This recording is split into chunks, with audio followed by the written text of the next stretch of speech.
It's very dangerous when one falls for one's own propaganda in this way. But we often see that this is what happens during conflicts, because there's a similar thing happened in 2014. That is after Russia took back Crimea. At that time, President Obama came out and he rejected the Russian reasoning, because the Russians has said, well, you took Kosovo. They were allowed to secede without the permission of the country, so why shouldn't Crimea? And Obama's reasoning was, well, you can't compare it, because in Kosovo there was a referendum. You had a lot of international observers, and observing the referendum, making sure it's legitimate. It goes into details almost about how it was carried out. And at the end of it, there never was a referendum in Kosovo. They just but my point is, no journalist could point that out. Like, wait a second, that never happened, because then you're backing the narrative of Russia, and you can't do that. So it becomes like the moral obligation of every Western journalist to just pretend as if they didn't hear this, or pretend there was a referendum in Kosovo.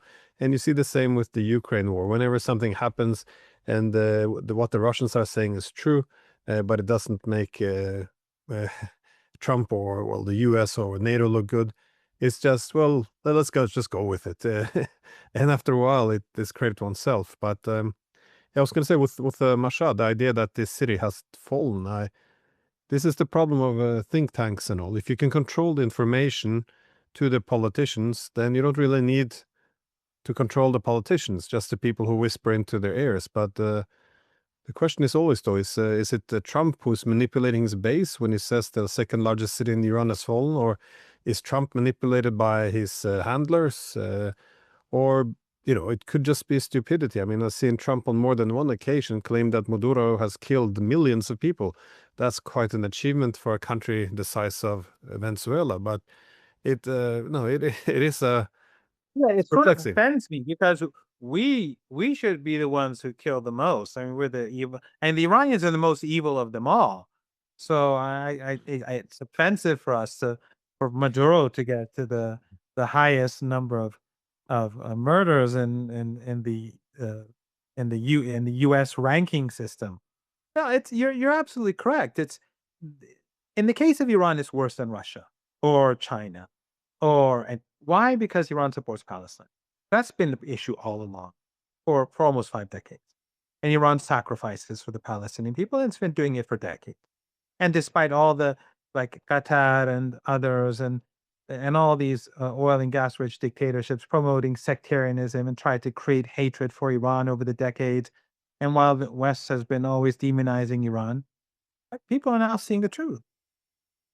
And what does this say, Glenn? What does it say about Iran, which after all these economic sanctions, which after all this antagonism, with this empire of Persian, anti-Iranian Persian media out there in the West, and with these rioters that are funded by the West and Western intelligence agencies all working with them, because Mossad doesn't work alone. It's the CIA, it's MI6, it's French intelligence. All of them are in bed together. The Western embassies in Tehran, in our neighboring countries, they're all in it together. But what does it say about the Islamic Republic of Iran that despite all that, if they ask people to come to the streets, you will see people come in these numbers? Which country can do that? Can France do that? Can Macron do that? Can the British Prime Minister do that? Can the Chancellor of Germany do that? That shows a high degree of legitimacy. But in the West, they do not want to accept Iran as legitimate because that destroys their whole notion of supremacism, that they are superior to the rest of us, that they have special privileges and rights, that they're more civilized than the rest of us. Of course, that narrative is being demolished because we've seen the genocide going on in Gaza. And there's no difference between Trump and AOC. AOC put out a tweet yesterday saying that we should support the people of Iran. In other words, what? Intervention? More sanctions? The sanctions are all directed at ordinary people. We know that. So the United States is already at war with women and children in Iran. But what is AOC saying? She is trying to push Trump towards war, towards further confrontation. This is a uni-party. There's no difference between any of them. Maybe over some abortion issues, or maybe over uh, taxation. But when it comes to the empire, they're all the same. AOC is one of the leaders of the Democratic Party, and she's supposedly a progressive, and many of the progressives that you and I know and respect supported her.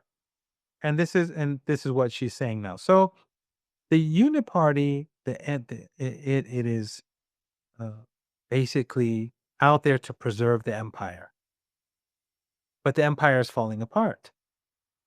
Yet at the end of the day, these people won't think about it, but others should. Then how is it that today, on Monday, so many millions of people in Iran came to the streets to say, we support the state, we support the constitution, we support Ayatollah Khamenei, and we support Iran's policies, and we condemn the United States, the Israeli regime, and the West, and those who support the rioters.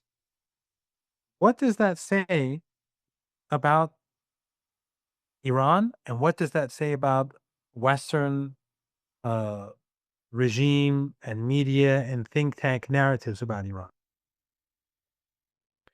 And even if one wanted to stimulate more open society, usually attacking a country is not the way to go. I mean, I mean, about open societies. yeah, The first day of the protests, there was no violence. There was no, but in the UK, if you hold a placard, if an 85-year-old Jewish woman holds a placard saying, I'm against genocide, she goes to jail. In Berlin, they'll batter them just because they wear a keffiyeh, symbolizing the Palestinian people. In Iran, the police only got involved after the violence became violent, and they were murdering police officers. And we have footage of them murdering police officers. We have lots of footage. They burned 2 young men in a mosque. They trapped them inside and started throwing Molotov cocktails, and they burned them alive. Or that woman nurse. So the West is in no position to talk about open society. Iranian society is far more open than the West. And the West, they're carrying out a genocide. In Iran, they're opposing the genocide. In the West, they arrest people for opposing genocide in Palestine. In Palestine, not even, it's not even about their own country. What they've done to university students in the United States, the list goes on. I mean, the facade, the pretense that they were a free and open society, that's all gone. No one believes it. Western media has been looking away as the genocide's been going on. It's been pretending that this is the riots in Iran are peaceful and that millions of people were supporting it. Now, when we have millions of people on the streets in Tehran saying no to the West, they're all looking away again. That's not a free society. That's not a democratic society. That's not a free press. That's just a facade. regarding what you said about AOC, though, it reminded me a bit about a statement by the first president of Tanzania. He said that the United States is also a one-party state, but with typical American extravagance, they have two of them. So I thought that was a interesting quote. But yeah, my last question though is where, of course, this could be heading, because as we know, with all previous similar cases of trying to destabilize a country, the goal here is obviously not as altruistic as the rhetoric would suggest. Instead, we heard from Israel and some voices in the United States that war may be in the cards. Indeed, only yesterday, Lindsey Graham, the U.S. senator, suggested that they might strike Iran, well, last night or today. So that it's imminent, an attack on Iran. But yeah, so bombing Iran for the to help its people. This is the rhetoric logic we're going with. But how likely do you see a war coming now? Well, that was what this whole thing was about from the beginning. They manipulated the currency in order to create unhappiness, unrest, and then their highly trained teams, very well trained. The police have been saying that this is not like anything they've seen before. Their teams went out and systematically started destroying property and killing people. So this was all about creating, I don't know, instability in Iran, or at least a narrative of instability in Iran. Let's say that would be more accurate, to legitimize strikes against the country. And that's why the CIA and Mossad and others are doing this. They're trying to create the justification for war. But Iran is prepared for war. And after the protests that we saw today, people are behind the scenes, just like during the 12-Day War. These people who carried out the riots, they were not with the people during the 12-Day War. They were opposed. They were on the other side. They are a small minority. But after today, if the United States strikes, these are the people who are going to be steadfast and standing firm when Iran strikes back. And Iran may strike first if Iran sees that there's some sort of imminent threat. That's a new policy. The Iranians have said that we may actually carry out, if we feel threatened, we can carry out a strike initially before they do. Because Trump has threatened Iran, and the Israeli regime has already carried out a blitzkrieg attack. So Iran today is much more prepared for war. Ironically, the last 10 days have turned out to strengthen Iran rather than weaken Iran. It's made the population united and angry at these rioters and terrorists and the Westerners behind them, because they've caused a lot of death and grief and damage.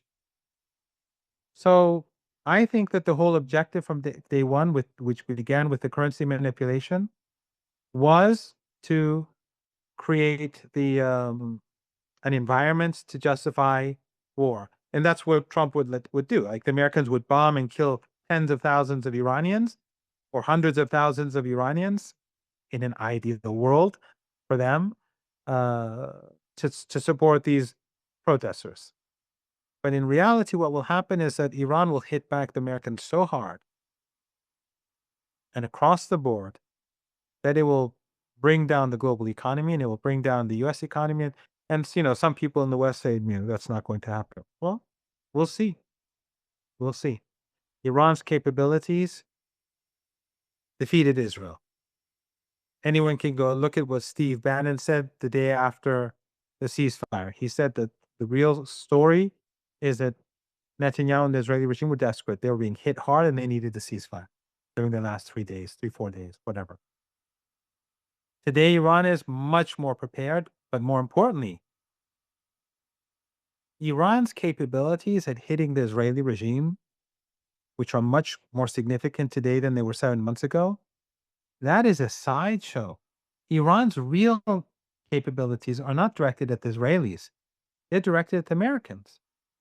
They're directed at the Persian Gulf, the Indian Ocean, the other side of the Persian Gulf. Why? Because for 3 decades, the Americans have been saying all options are on the table. So Iran has for 3 decades been preparing itself for war with the United States. And so Iran has many underground drone and missile bases, short-range missiles, medium-range missiles, which are much more easy to move around and fire than these long-range missiles, and much more in number.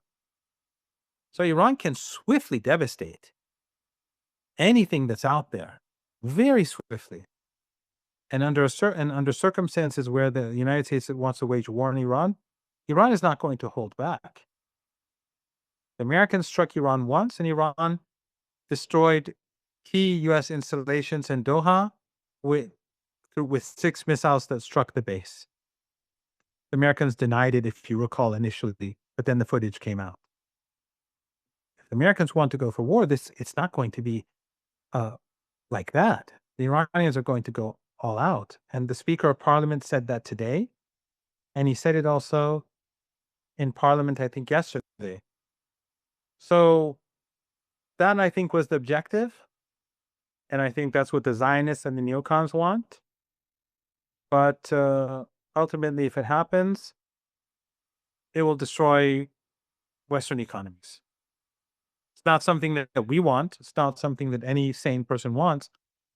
But the states, the West, is in the hands of the Zionists. When AOC and Trump are saying the same thing, there's a reason for that. It's because the people who are really have influence and power are telling them to say the same thing. Yeah, I do get the impression as well that if they decide to go on another war against Iran, and it's looking increasingly likely, then it will play out very different this time. But you actually think as well that And Iran also, could Glenn, preempt? just one thing.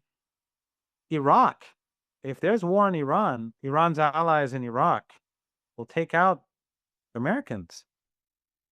And Iran's supporters in Azerbaijan, they will not remain quiet. The same is true in Yemen. This is not a war that the Americans can win. They don't have a chance in the world. And this is not the United States of 20 years ago. And this Iran is not Iraq. Iran is not even Vietnam. So, but again, the Zionists don't, because they're Israel first. They don't care about American interests. They want war because it's in the interest of the Israeli regime. They don't care about the results and how it could devastate Europe and the United States and the entire world. Well, Professor Marandi, thank you for taking time. And you had to travel across town to get to the studio, so I very much appreciate it. See, Glenn, when I say always a pleasure, always an honor, I'm always telling you the truth, because I get it. Getting them to let me into this building to do this interview, to use the internet, crossing town, just shows what a great show you have. Well, we very much appreciate Great it. job. Thank you.